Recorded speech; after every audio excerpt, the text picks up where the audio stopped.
ప్రియులారా, ఈరోజు మనము కృప అనే అంశం పైన ధ్యానించబోతున్నాము. కృప అంటే ఏమిటి? మన జీవితంలో మనము ఎన్నో పొందుకుంటూ ఉంటాం. కొన్ని మన కష్టార్జితం, మరికొన్ని అదృష్టం అనుకుంటాం. కానీ ఏ అర్హత లేకపోయినా దేవుడు మనకి ఇచ్చే గొప్ప బహుమతే కృప. బైబిల్లో యోహాను 1:16 ఇలా సెలవిస్తుంది: ఆయన పరిపూర్ణతలో నుండి మనమందరము కృపయంబడి కృపను పొందితిమి. అసలు ఈ కృపయంబడి కృప అంటే ఏమిటి? ఈరోజు మనము ఈ ఆత్మీయ సత్యాన్ని, రహస్యాన్ని తెలుసుకుందాం. ఆయన పరిపూర్ణత తరిగిపోని నిధి. ఈ వాక్యము ఆయన పరిపూర్ణత అనే మాటతో మొదలవుతుంది. యేసుక్రీస్తులో ఉన్న ప్రేమ, శక్తి, సత్యం మరియు శాంతి అపరిమితమైనవి. ఒక సముద్రము నుండి మనం ఎన్ని నీళ్లు తీసుకున్నా అది ఎలా తరిగిపోదో, యేసయ్యలోని కృప కూడా అలాగే ఎప్పటికీ తరిగిపోదు.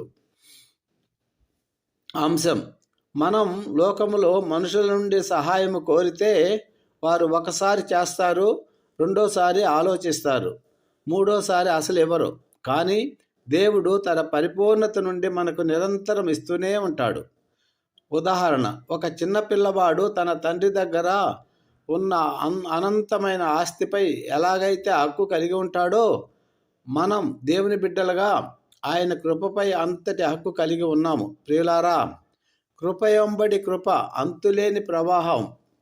కృపయంబడి కృప అంటే అర్థం, ఒక కృప ముగియకముందే మరొక కృప మన జీవితంలోకి రావడం. ఇది ఒక నదీ ప్రవాహం లాంటిది అన్నమాట. ఒక అల వచ్చి వెళ్ళగానే మరో అల ఎలా వస్తుందో, మన జీవితంలో ఒక సమస్య తీరగానే దేవుడు మరో ఆశీర్వాదాన్ని సిద్ధంగా ఉంచుతాడు. ఇది రక్షణ కృప. మనం పాపులమై ఉండగానే ఆయన మనల్ని ప్రేమించి రక్షించాడు. రెండవది నడిపించే కృప. ప్రతిరోజు మన అవసరాలను తీరుస్తూ, ప్రమాదాల నుండి తప్పిస్తూ నడిపిస్తున్నాడు. మూడవది బలపరిచే కృప. మనం బలహీనపడినప్పుడు ఆయన కృప మనకు తోడై ఉండి మనల్ని బలపరుస్తుంది. 2 కొరింథీ 12:9. మిత్రమా, ఈరోజు నీవు ఒంటరిగా ఉన్నానని లేదా నీకు ఎవరూ లేరని బాధపడుతున్నావా? జ్ఞాపకం ఉంచుకో, యేసయ్య కృప నీ వెంటే ఉంది. అది నీ గతాన్ని క్షమిస్తుంది, నీ వర్తమానాన్ని నడిపిస్తుంది, నీ భవిష్యత్తుకు భరోసానిస్తుంది.